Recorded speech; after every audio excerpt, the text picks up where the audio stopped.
이제 우리가 오늘부터 약 4주 동안 아마 보시게 될 것 같습니다. 이 사도행전을 우리들이 다 같이 보실 터인데요.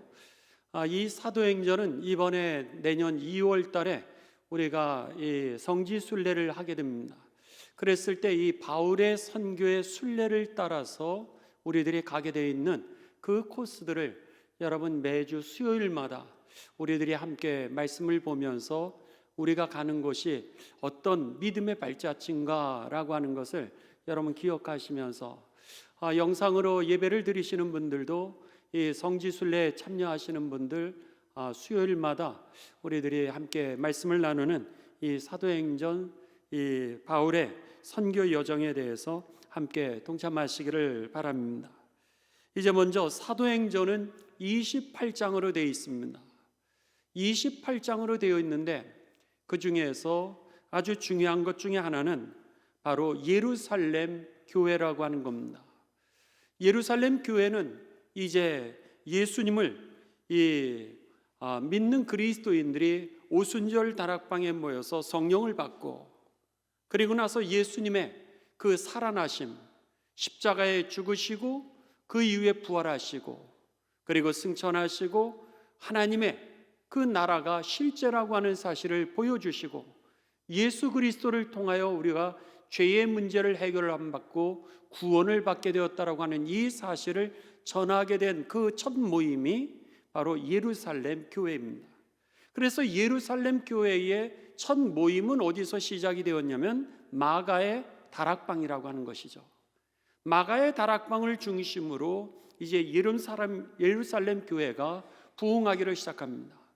베드로가 성령을 받고 그리고 나가서 복음을 전할 때 하루에 3,000명씩 주께 돌아왔다라 그랬습니다.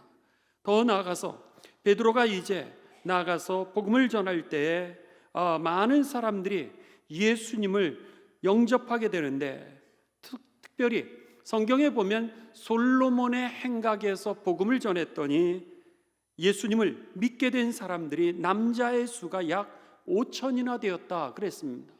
그러면 당시에 남자만을 숫자로 했을 때 아내가 있고 2명의 자녀가 있다면은 그 베드로와 12 사도를 통하여서 이미 이 예루살렘 그 교회에는 2만 명의 이 숫자가 넘는 그런 그리스도인들이 생겼다라고 하는 겁니다.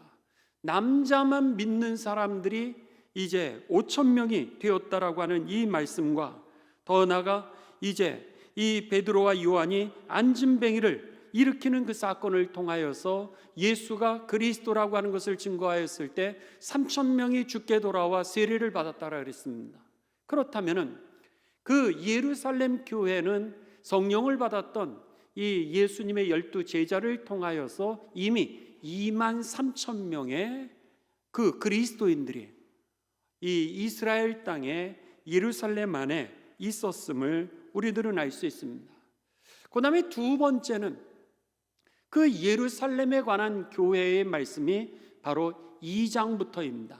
1장에서는 예수님이 부활 승천하시고 성령이 임할 때까지 기다려라 그러면서 12 제자 가룟 유다를 이제 빼고 그리고 나서 가룟 유다 자리에 새로운 제자를 마띠아를 갖다가 세우게 되면서 1장에서는 제자를 정비하고 그런 다음에 2장부터 이제 5장까지가 예루살렘 교회가 이렇게 2만 3천 명 이상으로 부흥하게 되었던 사건을 기록하고 있는 것이 바로 이 사도행전 2장부터 5장까지입니다. 그리고 나서 예루살렘 교회가 이렇게 2만 3천 명 이상이나 늘어나게 됐습니다. 그러다 보니까는 많은 사람들이 모인 곳에 여러분 소회가 있게 되어 있습니다.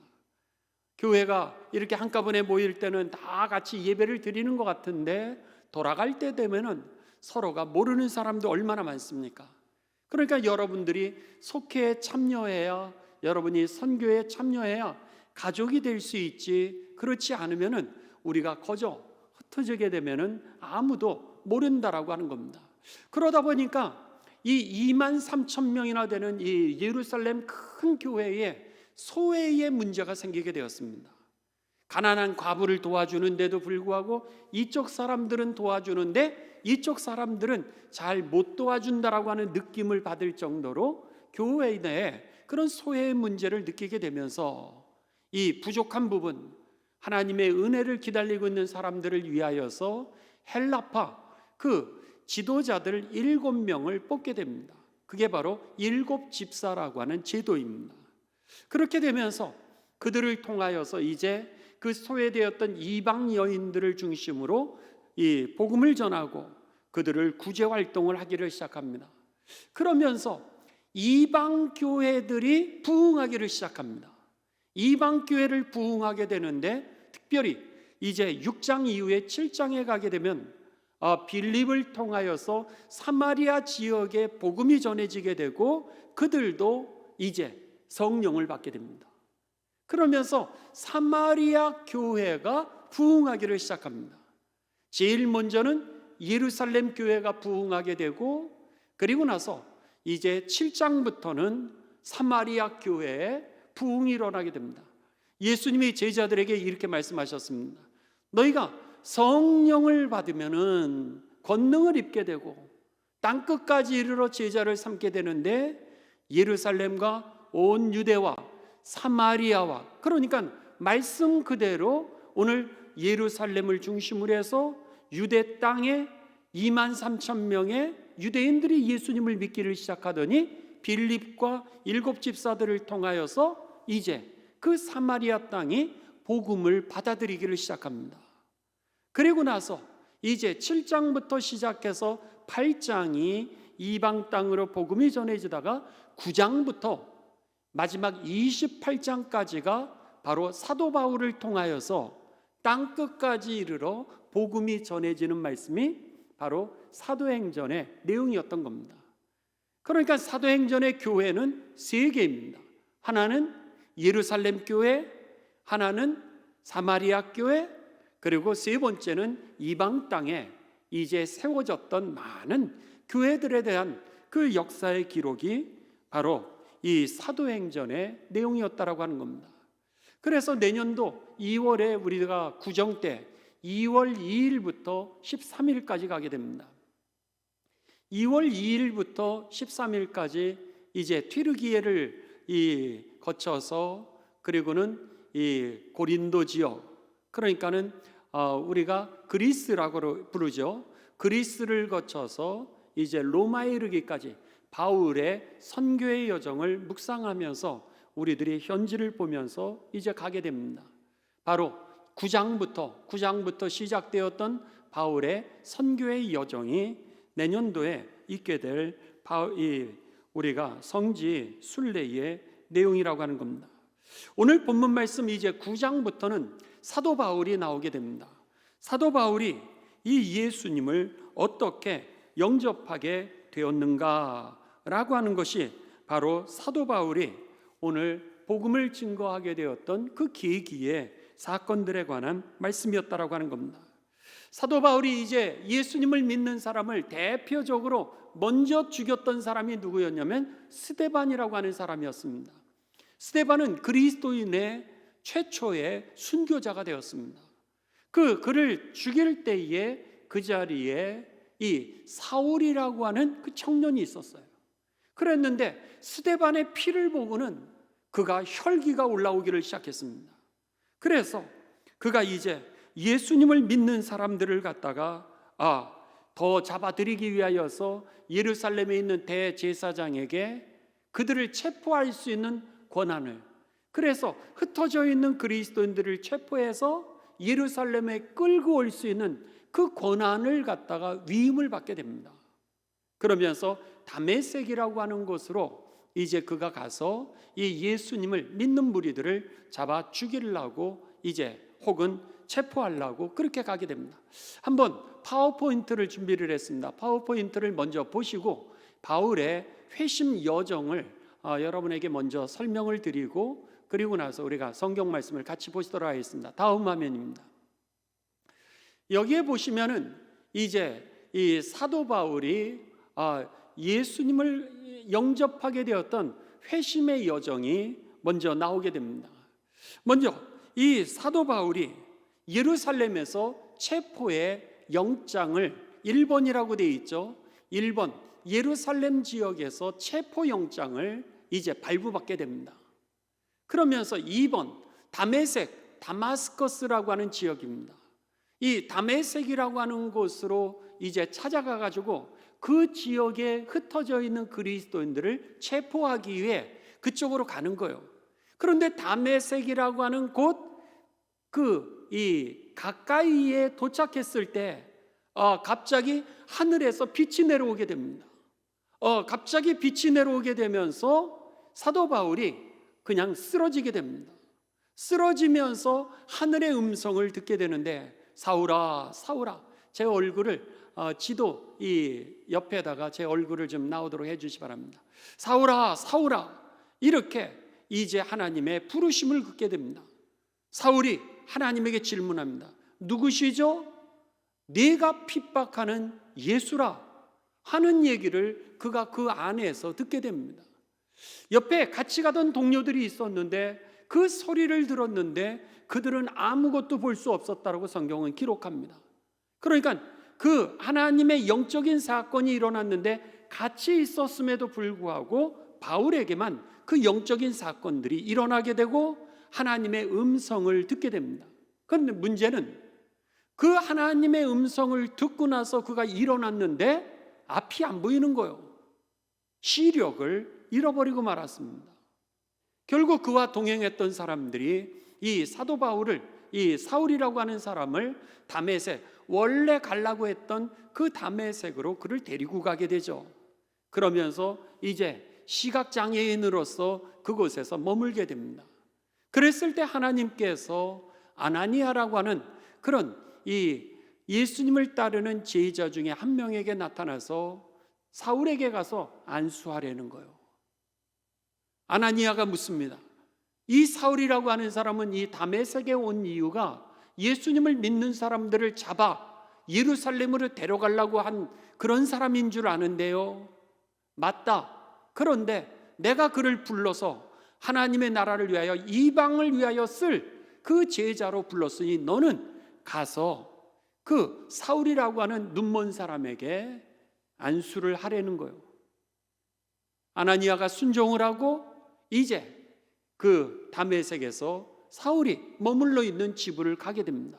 가보니까 아니나 다를까 환상 속에서 하나님이 말씀하신 그 사울이라고 하는 자가 시력을 다 잃고 거기에 머물러 있는 겁니다. 아나니아가 얘기합니다. 하나님이 나를 너에게 가라 그러시고 너에게 안수하라 그러셨다. 그러면서 그에게 안수를 했는데 신기하게도 그 앞을 시각장애인으로 만들었던, 앞을 보지 못했던 그의 눈이 비늘이 벗겨졌다라고 그랬습니다. 비늘이 벗겨지게 되면서 그가 다시 보게 되었다라고 하는 겁니다. 이것이 바로 두 번째 다메섹에서 이제 예수님을 경험하게 되면서 그가 예수님을 믿게 되었던 그 회심의 사건이었습니다. 그리고 나서 그가 예수님이 이 정말로 내가 그렇게 기다렸던 나를 구원할 메시아라고 하는 것을 확신하게 되면서 그가 이제 예수가 그리스도라고, 우리가 믿는 우리가 알고 있는 그 예수, 우리가 죽였던 그 예수가 바로 우리를 구원하는 구원자라고 하는 것을 갖다가 그가 증언하게 됩니다. 그 증언을 하면서 아니 이놈이 어떻게, 그러니까 유대인들이 미워하기를 시작합니다. 아니 이놈이, 아니 예수 믿는 사람들을 갖다 체포하러 간 놈이 예수 믿는 사람들을 도와준다라고 생각하니까 유대인들이 가만 냅둘 리가 없죠. 그러니까는 이 사울을 죽이려고 그럽니다. 사울을 죽이려고 그러자 사울이 아라비아로 도망을 가게 됩니다. 한번 제 얼굴을 가려주시고 3번을 좀 보여주시 바랍니다. 2번 다메섹에서 이제 저 아라비아로 그가 도망을 가서 이 아라비아 지역에서 3년을 지내게 됩니다. 그런데 이 아라비아라고 하는 나라는 나바테아라고 하는 그런 왕국이었는데 이 바울이요, 그렇게 성령 체험을 하고 난 다음에 가만히 있었겠습니까? 아라비아에 가서도 복음을 전했겠죠. 그러니까는 아라비아는 지금도 여러분 이슬람 국가 아닙니까? 그런데 사울이 와가지고 예수가 구원자라고, 예수가 그리스도라고, 그러니 거기에서 여러분 이슬람 사람들, 그 당시는 이슬람을 믿지는 않았죠. 이슬람은 6세기 이후에 나타나게 되니까.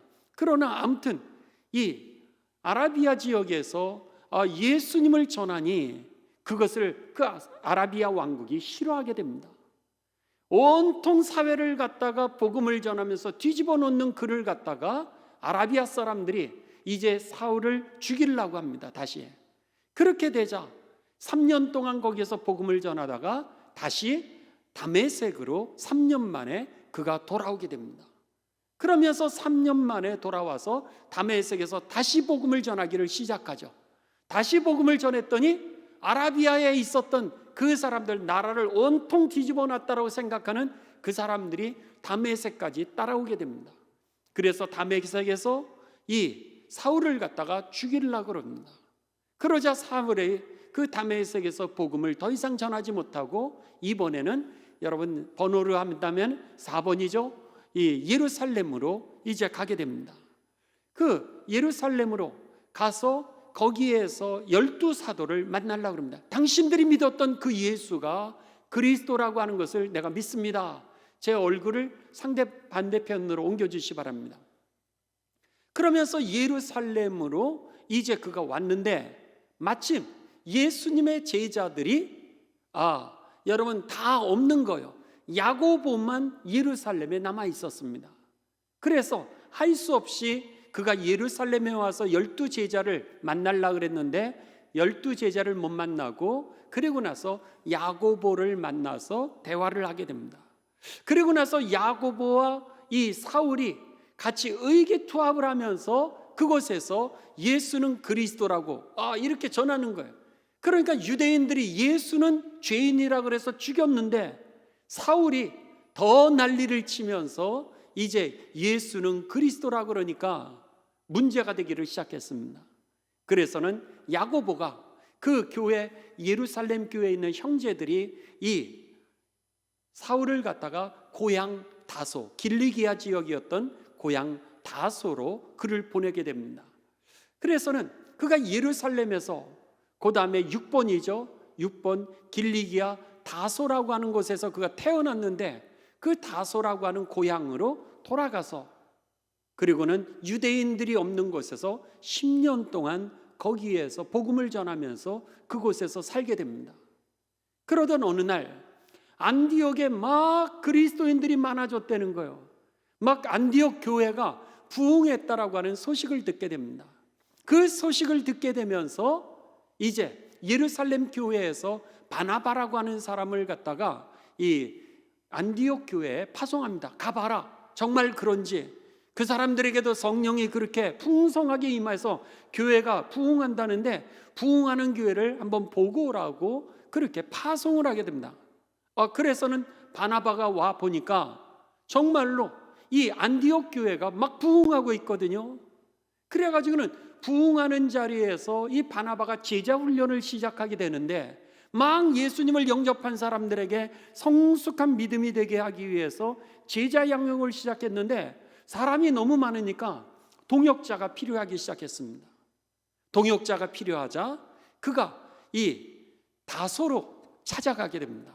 그래서 사울이라고 하는 청년을 갖다가 그가 만나가지고 나하고 같이 안디옥으로 돌아와서 거기에서 같이 제자 훈련을 합시다. 이래서는 안디옥 교회에서 이 바나바와 이 사울이 같이 1년 동안 제자 양육을 하게 됩니다.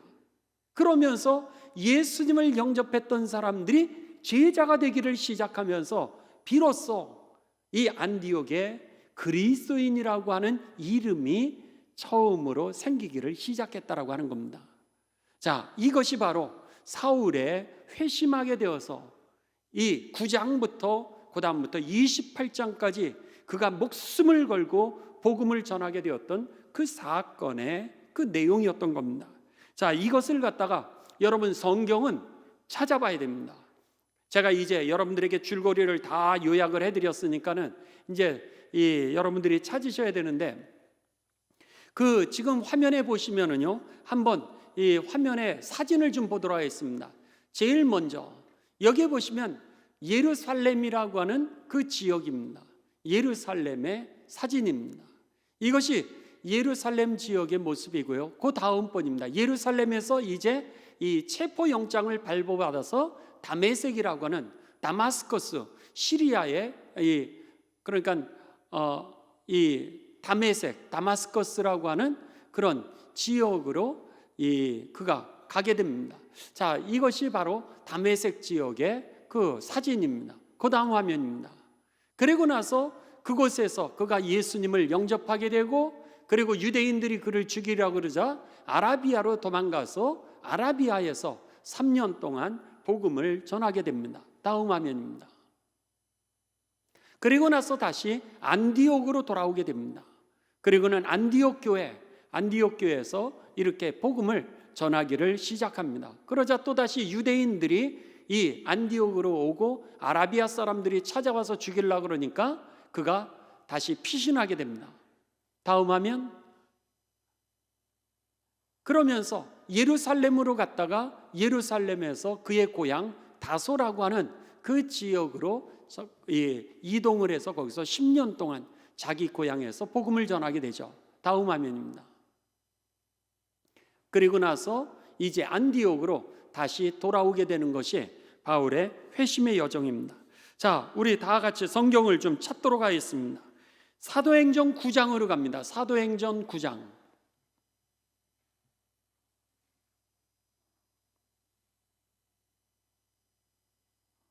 사도행전 9장. 여러분들 성경을 다 찾으시 바랍니다. 성경 여러분들이 찾으셔야 또 여러분의 성경이 아니신 거라 할지라도 이 교회 성경을 여러분들 보시고요. 또 줄도 치시고 그러시면 되겠습니다. 사도행전 9장 1절부터 9절까지 우리가 이제 읽으실 터인데 저하고 여러분들 교독하도록 합니다. 제가 먼저 1절을 읽습니다. 이게 방송으로 나가기 때문에 우리 홍성영 목사님, 이세용 목사님 마이크로 지원을 좀 해주시기 바랍니다. 제가 먼저 1절을 읽습니다. 사울이 주의 제자들에 대하여 여전히 위협과 살기가 등등하여, 왜냐하면 스데반을 죽이고 난 후입니다. 대제사장에게 가서 다메섹 여러 회당에 가져갈 공문을 청하니 이는 만일 그 도를 따르는 사람을 만나면 남녀를 막론하고 결박하여 예루살렘으로 잡아오려 함이라. 사울이 길을 가다가 다메섹에 가까이 이르더니 호련히 하늘로부터 빛이 그를 둘러 비추는지라.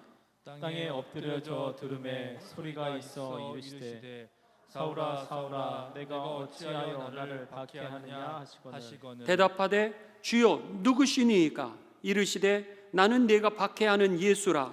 너는 일어나 시내로 들어가라.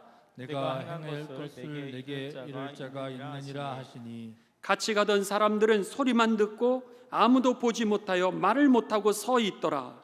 사울이 땅에 일어나 눈은 떴으나 아무것도 보지 못하고 사람의 손에 끌려 다메섹으로 함께 봉독하십니다. 사흘 동안 보지 못하고 먹지도 마시지도 아니하니라.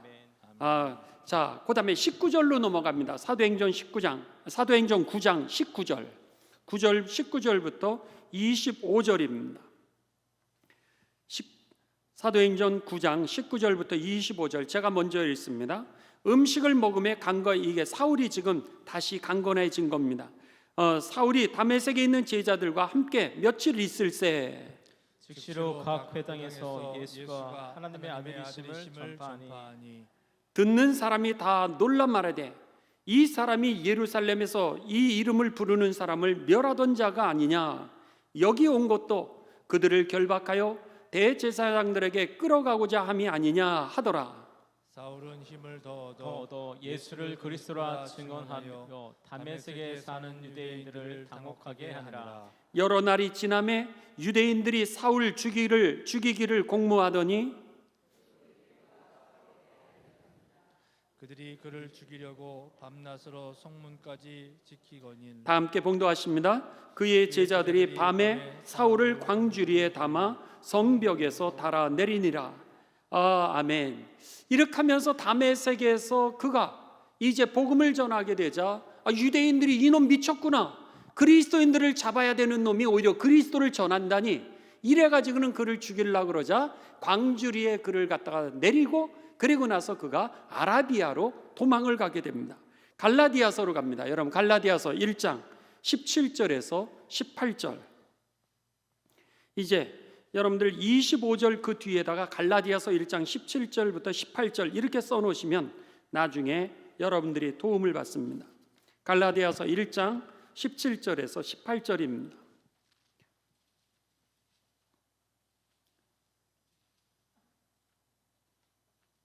갈라디아서, 자, 함께 제가 먼저 봉독합니다. 여러분들이 18절 봉독하시기 바랍니다. 또 나보다 먼저 사도된 자들을 만나려고 예루살렘으로, 지금 아라비아로 갔다는 얘기예요. 예루살렘으로 바로 가지 않았다라고 하는 겁니다. 예루살렘으로 가지 아니하고 오직 아라비아로 갔다가 다시 다메섹으로 돌아갔노라. 그 후 3년 만에 내가 게바를 방문하려고 예루살렘에 올라가서 그와 함께 15일을 머무르지만, 그래서 아라비아에 3년을 머물고 그리고 다메섹으로 그가 다시 돌아가게 됩니다. 그리고 나서 거기에서 예루살렘으로 가서 예수님의 제자들을 만나려고 하게 됩니다. 이번에는 예루살렘으로 갑니다. 갈라디아서 계속 봅니다. 18절에서 19절입니다. 여러분들 방금 전에 읽었던 갈라디아서 1장 18절 19절, 제가 18절 읽습니다. 그 3년 만에 내가 게바를 방문하려고 예루살렘에 올라가서 그와 함께 15일을 머무는 동안, 형제 야고보 외에 다른 사도들을 보지 못하더라. 이러면서 예루살렘에서 야고보만 만나게 됩니다. 그리고 나서 이제 그 야고보와 같이 예루살렘 성에 있다가 사도행전 9장 26절에서 30절입니다. 사도행전 9장 26절에서 30절, 다시 사도행전으로 돌아갑니다.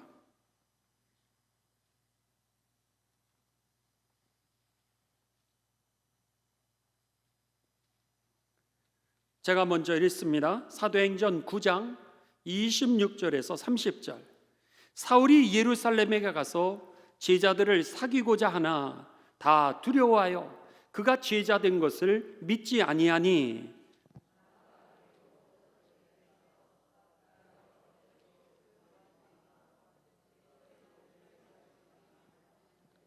다메섹에서 그가 어떻게 예수의 이름을 담대히 말하였는지를 전하니라. 사울이 제자들과 함께 있어 예루살렘에 출입하며 또 주 예수의 이름으로 담대히 말하고 헬라파 유대인들과 함께 말하며 변론하니 그 사람들이 죽이려고 힘쓰거늘. 30절 제가 읽습니다. 형제들이 알고 가이사랴로 데리고 내려가서 다소로 보내니라. 그의 고향으로 보내게 됩니다. 변론하고 그러니까 유대인들이 자꾸 미워하고 이제 죽이려고 그러는 거죠. 그러니까는 그곳으로 보내게 됩니다. 사도행전 11장으로 갑니다. 이제 9장 10장이 끝났어요. 그리고 나서 10장 11장으로 넘어갑니다. 11장 22절에서 우리 26절까지 보도록 하겠습니다. 사도행전 11장 22절부터 제가 먼저 읽습니다. 예루살렘 교회가 이 사람의 소문을 듣고, 이 사람들의 소문, 안디옥 교회가 막 부흥하고 있다는 얘기를 듣는 겁니다. 소문을 듣고 바나바를 안디옥까지 보내니 기뻐하여 모든 사람에게 굳건한 마음으로 주와 함께 머물러 있으라 권하니, 바나바는 착한 사람이요 성령과 믿음이 충만한 사람이라. 이에 큰 무리가 주께 더하여지더라. 바나바가 사울을 찾으러 다소에 가서 함께 봉독합니다. 만남에 안디옥에 데리고 와서 둘이 교회에 1년간 모여 있어 큰 무리를 가르쳤고, 제자들이 안디옥에서 비로소 그리스도인이라 일컬음을 받게 되었더라. 아멘. 이것이 바로 사울이 회심하게 되면서 이제 그가 곳곳에 복음을 전하기를 시작하게 되고, 그러면서 그 유대인들이 사울을 싫어해서 이제 그를 갖다 핍박하기를 시작했을 때에 하나님이 사울을 어떻게 쓰세요? 그 다음에는 그 핍박을 피해서 이방 땅에 복음을 전하기 시작하면서 유럽 대륙까지 복음을 전하게 되는 역사를 바꾸는 인물이 되었다라고 하는 겁니다. 바라기는 저와 여러분이 어떤 환경 속에서도 하나님이 우리와 함께 하심을 믿으시길 주님의 이름으로 축원합니다. 하나님이 우리를 부르셨을 때에는 우리를 반드시 하나님의 계획대로, 하나님의 계획을 성취하기 위해서 우리를 이끌어 가신다라고 하는 겁니다. 이 길이 안 막히면 저 길을 여실 줄 믿으시길 주님의 이름으로 축원합니다. 그 하나님의 계획이 우리들과 함께 있다라고 하는 사실을 오늘 우리가 바울을 통하여서 이렇게 알 수 있다라고 하는 겁니다. 자, 이제 13장부터 시작이 되는 겁니다. 13장부터 시작이 되는데 사도 바울이 1차 여행을 어떻게 가는지, 이번에는 여러분 줄거리를 먼저 이 지도를 역시 먼저 보시고 사진도 보시고 그 다음에 우리가 이 말씀도 같이 확인하도록 하겠습니다. 사도 바울의 1차 전도 여행입니다.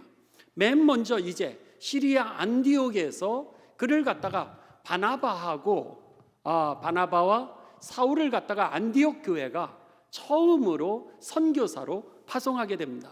우리 교회에서 선성 선교사님, 안은미 선교사님, 이순자 선교사님 이렇게 파송을 하는 것처럼 안디옥 교회가 성령 충만하게 되자 최초로 선교사를 파송하게 됩니다. 그리고 선교사를 파송하게 되면서 파송을 그냥 하는 것이 아니라 그들의 뒷바라지를 다 해주면서 이제 선교사로 파송을 하게 됩니다. 이때 그 2명만 가게 되는 것이 아니라 요한이라고 불리우는 마가라고 하는 사람이 이 1차 전도 여행에 따라붙게 됩니다. 이래서 바나바, 사울, 바울로 이름을 바꾸죠. 사울이라고 하는 이름은 히브리어 이름입니다. 그러니까는 히브리어 이름인데 오늘 그의 이름을 로마식 이름으로 바꾸게 되는데 로마식 이름이 바로 바울입니다. 왜냐하면 이 소아시아 로마권 쪽으로 이제 가게 되니까 그의 이름을 바울로 바꾸게 되죠. 사울이라고 했던 자신의 옛날 이름은 큰 사람이라고 하는 뜻을 가지고 있습니다. 그런데 바울이라고 하는 사람의 이름으로 바꿨던 것은 뭐예요? 작은 자라고 하는 이름으로 바꾸죠. 그전에는 내가 큰 사람이라고 생각했는데 예수님을 만나고 나니까 내가 지극히 별 볼 일 없는, 하나님의 은혜가 아니면 살 수 없는 지극히 작은 자라고 하는 것을 이 사울에서 바울로 변화되면서 영적인 경험을 통하여서 그가 깨닫게 되었다라고 하는 겁니다. 우리도요, 여러분, 은혜를 받아야 되는 겁니다. 은혜를 받아야 우리의 교만이 깨지게 되고 우리가 겸손하여 주님을 예배하고 주의 뜻을 순종하게 될 줄을 믿으시기를 주님의 이름으로 축원합니다. 그래서 은혜를 받아야 사는 거예요.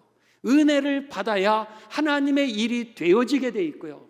은혜를 받아야 주의 뜻이 성취되는 것이죠. 오늘 이 사울이 바울로 변화됐던 이 사건을 볼 때 자신을 큰 자라고 불렀던 그가 아니요, 나는 지극히 작은 자요, 죄인 중에도 괴수입니다, 이렇게 변화시켰던 사건이 바로 성령 체험 사건이었기에 여러분 성령 받으시기를 주님의 이름으로 축원합니다. 자, 이제 그러면서 이 안디옥에서 처음으로 이 선교사로 바나바와 바울을 파송하게 됩니다. 그래서는 바울을 파송한 다음에 구브로라고 하는 섬을 이제 지중해에 배를 타고서 이 선교의 여정을 떠나게 됩니다.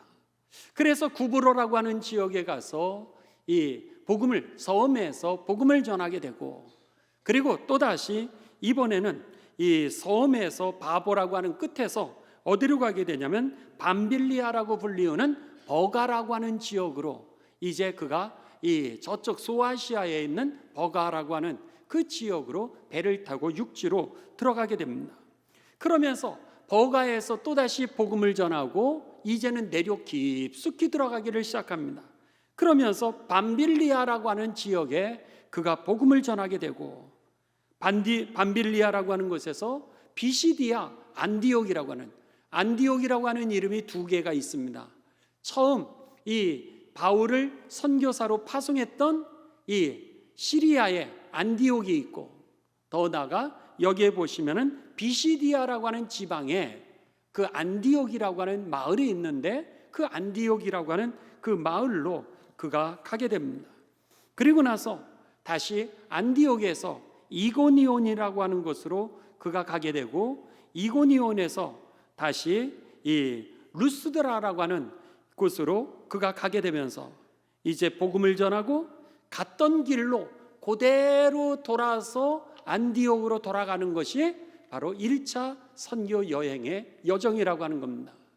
그러니까는 안디옥부터 시작해서 소아시아의 남쪽 지역에 먼저 복음을 전했구나 라고 하는 것이 여러분들에게 기억이 되어지면 그 다음부터는 다음 주에 2차 전도 여행은 그 남쪽 지역만이 아니라 북쪽으로 가려고, 북쪽 지역과 또 더 남쪽으로 가서 복음을 전하려고 했던 것이 바로 이 두 번째 여행, 그래서 유럽으로 복음이 전해지게 되는 계기의 사건들이 2차 여행이고, 그 다음에 마지막 로마, 유럽의 딱 한가운데로 들어가게 되는 로마로 가게 되는 사건이 3차 여행의 사건이었던 겁니다. 자, 그렇다면 한번 사진도 보시죠. 어떻게 생겼는지. 안디옥 앞에 보셨죠? 바나바와 사울을 파송했던 데입니다. 두 번째, 제 얼굴을 좀 없애시고요. 두 번째 보시면은 구브로라고 하는 저 섬으로 가게 됩니다. 저 섬으로 가서 그곳에서 복음을 전하게 되고, 저 위에 있는 사진은 섬 안에 있는 도시를 이제 보여주고 있습니다. 다음 화면입니다. 그리고 버가라고 하는 지역으로 이제 섬에서 떠나서 소아시아 대륙에 육지로 들어가게 되는데, 그 버가라고 하는 지역에 복음을 전했던 그 옛날에 그 터전들이 저렇게 남아 있습니다. 다음 화면입니다. 그 다음에 비시디아 안디옥이라고 하는 곳에, 옛날에는 저곳에 큰 마을이 있었던 겁니다. 그랬는데 지금은 이 전도했던 흔적의 자리들만이 있는 것이죠. 그래서 비시디아 안디옥이라고 하는 곳에 가서 복음을 전하고요. 그리고 나서 지금의 이고니온이라고 하는 그 지역으로 가서 이곳에서 이제 이 복음을 전하게 됩니다. 다음 화면. 그리고 나서 루스드라라고 하는 곳에 가서 이제 복음을 전하게 됩니다. 다음 화면입니다. 그리고 맨 마지막으로 이제 더베라고 하는 지역으로 가서 그곳에서 복음을 전하게 되는데, 지금은 그 자치가 없어지고 그 터만이 남아있는 유적지가 되었습니다. 그리고 나서 갔던 길을 뒤로 해가지고 이제 그 섬만 빼고 바로 안디옥으로 돌아오는 여정이 바로 이 첫 번째 이 바울의 선교 여행이었다라고 하는 겁니다. 자, 지금부터 우리가 성경을 좀 확인하도록 하겠습니다. 사도행전 13장으로 갑니다. 사도행전 13장 4절에서 5절입니다. 사도행전 13장 4절에서 5절. 제가 먼저 4절 읽고 여러분들이 5절을 읽겠습니다. 먼저 안디옥에서 이제 저들을 갖다가 파송했을 때 이 두 사람이 이 실루기아로 내려가고 구브로라고 하는 섬으로 가게 되는 말씀입니다. 두 사람 바나바와 바울이죠. 성령의 보내심을 받아 실루기아에 내려가서 거기서 배를 타고 구브로라고 하는 섬으로 가서 5절 사울이 이르러 여러 회 전할 요한을 수행원으로 두었더라. 네, 여기 보면 살라미에 이르러 하나님의 말씀을 유대인의 여러 회당에게 전할세 요한을 수행원으로 두었더라. 요한이라고 부르는 마가를 이제 함께 동행하게 됩니다. 그리고 나서 이번에는 섬에 있어서도 바보라고 하는 그런 지역에 이제 도착하게 됩니다. 그런데 바보라고 하는 지역에 도착했는데 거기에 보니까 거기에 마술사가 있는 거예요. 마술사가 이제 이 복음 전하는 것을 방해했는데 하나님의 역사가 나타나게 됩니다. 자, 사도행전 13장 6절입니다. 6절부터 12절. 제가 6절을 읽습니다. 온 섬 가운데서 지나서 바보에 이르러 바 예수라 하는 유대인 거짓 선지자인 마술사를 만나니 그가 총독 서기오 바울과 함께 있으니 서기오 바울은 지혜 있는 사람이라 바나바와 사울을 불러 하나님의 말씀을 듣고자 하더라. 이 마술사 엘루마는 이 이름을 번역하면 마술사라. 그들을 대적하여 총독으로 믿지 못하게 힘쓰니 바울이라고 하는 사울이 성령이 충만하여 그를 주목하고 이르되 모든 거짓과 악행이 가득한 자요 마귀의 자식이요 모든 의의 원수요 주의 바른 길을 굽게 하기를 그치지 아니하겠느냐. 보라 이제 주의 손이 내 위에 있으니 내가 맹인이 되어 얼마 동안 해를 보지 못하리라 하니 즉시 안개와 어둠이 그를 덮어 인도할 사람을 두루 함께 봉독하십니다. 이에 총독이 그렇게 된 것을 보고 믿으며 주의 가르치심을 놀랍게 여기니라. 이 섬에서 무슨 사건이 있었던 거예요? 하나님의 복음을 가리우는 그 마술사에게 하나님께서 이제 얼마 동안 보지 못하게 하는 시력을 잃게 하는 하나님의 심판을 하시죠. 하나님이 그 복음을 가로막는 그들에 대해서 심판하는 모습을 보면서 총독이 두려워하게 되면서 총독이 예수님을 영접하게 되는 사건이 바로 이 섬 안에서 이루어지게 됩니다.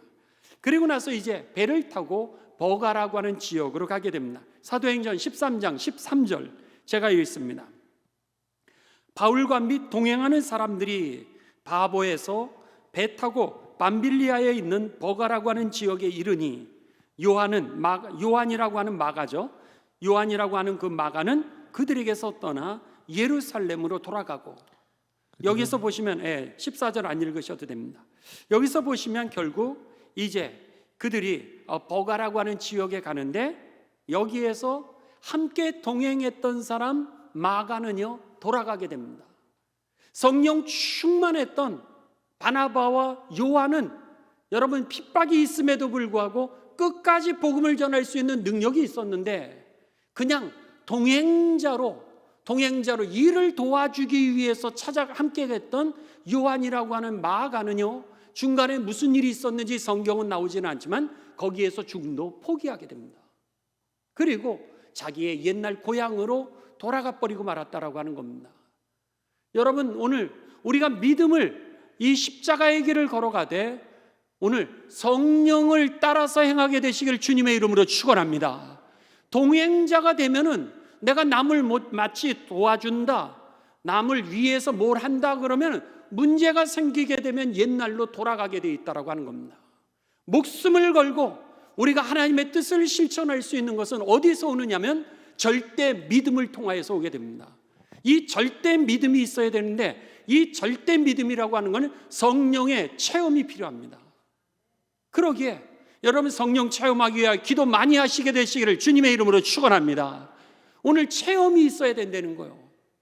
오늘 하나님의 말씀이 살아 역사하시는 말씀이라고 하는 거, 하나님이 약속하신 것이 반드시 성취될 거라고 하는 그 믿음, 그리고 하나님이 우리와 동행하신다라고 하는 그 믿음이 있을 때 이 절대 믿음이 나로 하여금 여러분 목숨 걸고 어느 상황 속에서도 자유하게 하고 복음을 전하게 하는 능력이 되었던 겁니다.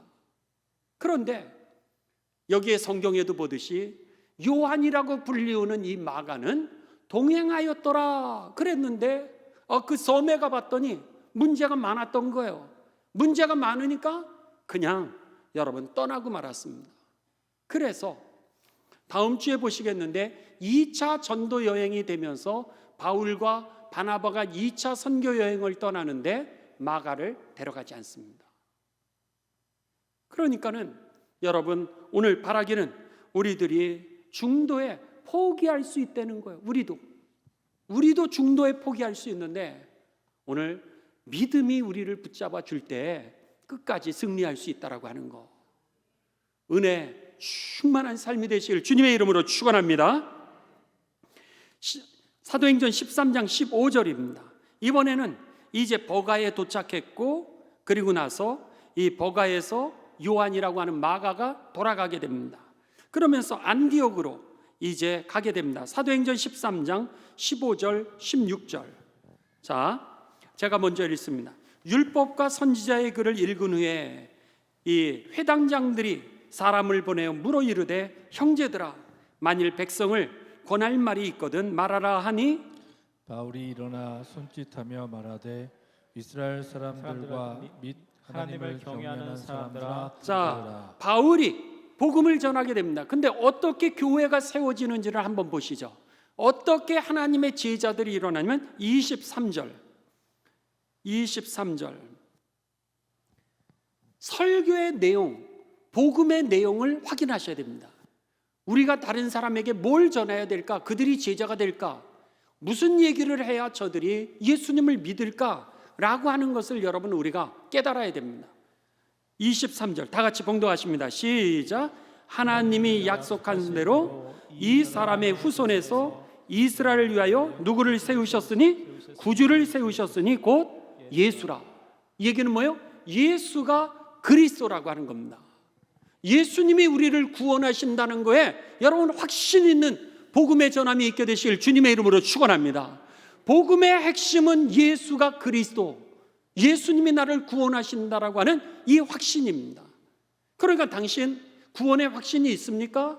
라고 물었을 때에 구원의 확신은 뭐였던 거예요? 예수님이 나를 구원하신다라고 하는 거예요. 이걸 믿는 거죠. 누구든지 저를 믿는 자마다 멸망하지 않고 영생을 얻으리라. 할렐루야. 그렇죠? 그러니까 내가 구원의 확신이 있는가라고 하는 것은 예수님이 구세주인가를 내가 확실히 믿고 있다. 여기에 여러분 결정적인 그런 이 간격이 있는 겁니다. 그러니까 이 선이 넘어졌을 때 나는 예수님을 믿기에 나는 구원받은 확신이 있습니다.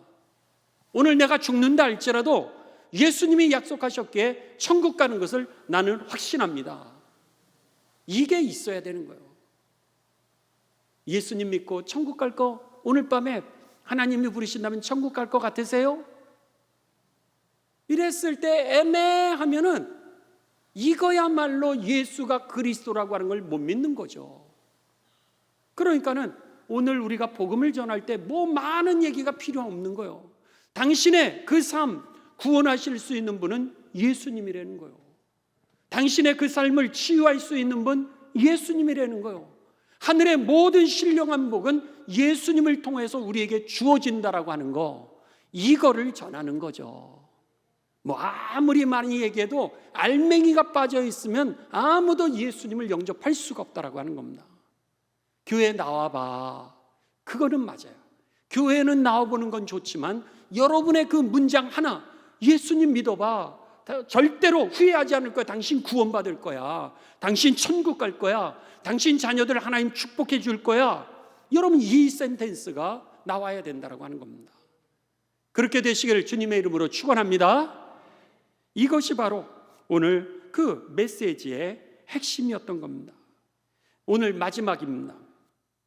그리고 나서 이고니온으로 갔다가 사도행전 14장으로 갑니다. 맨 마지막 사건 하나만 보고 오늘 말씀을 마치도록 하겠습니다. 사도행전 14장으로 갑니다. 사도행전 14장 8절에서 18절입니다.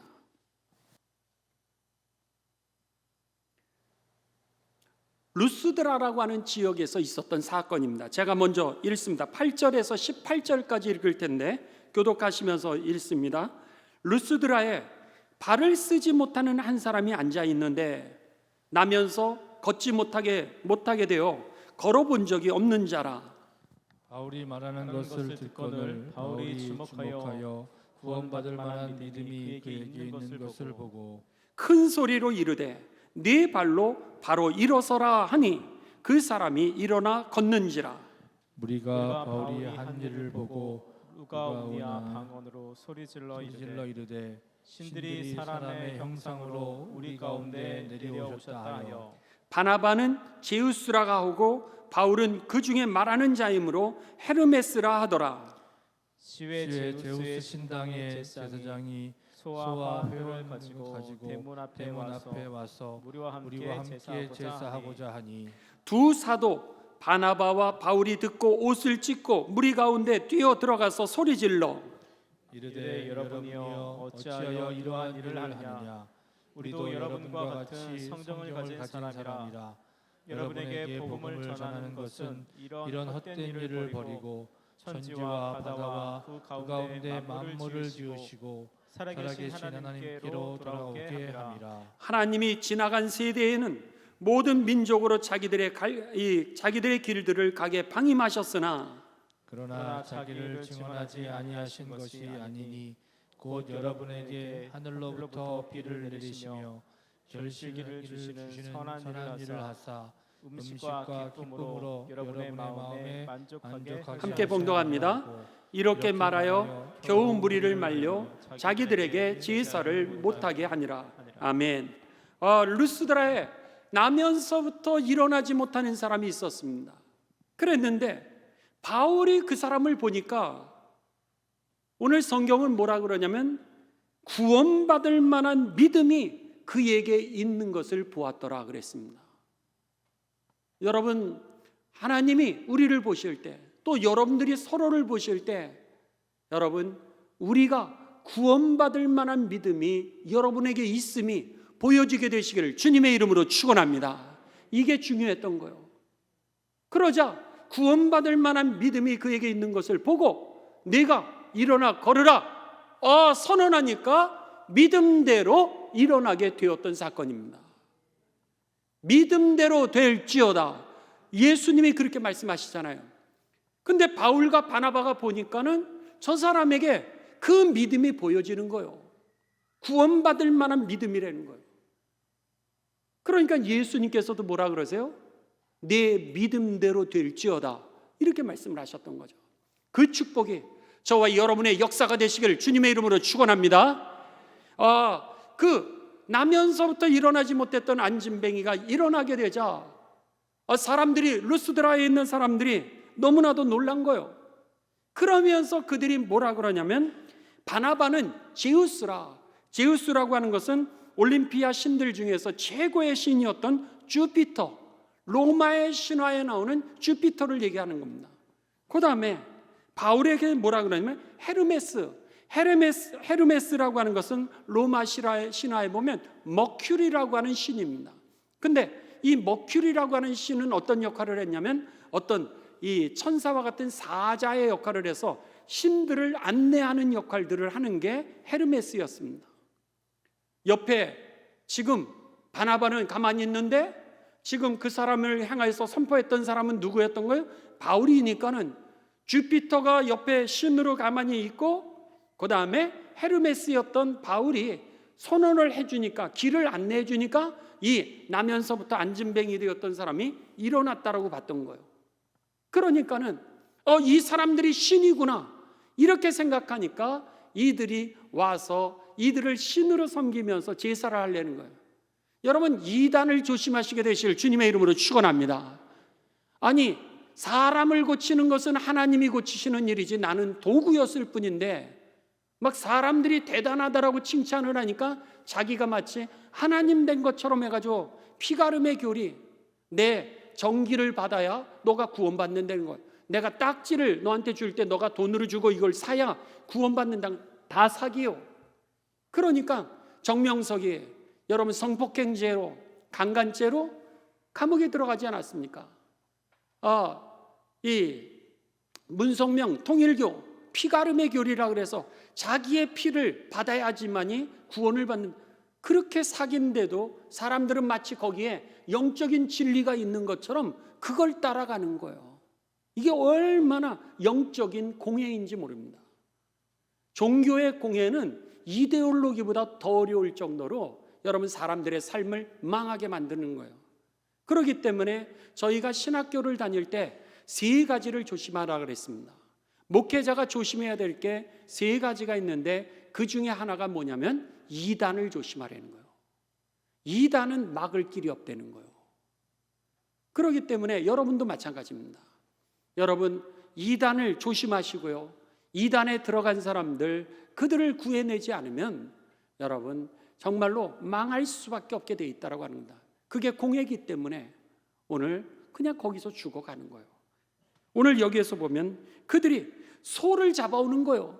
소를 잡아오고 화환을 갖고 오는 거예요. 그러면서 신으로 섬기려고 그랬을 때 이 바울과 바나바가 옷을 찢으면서 나도 여러분하고 똑같은 사람이라는 거예요.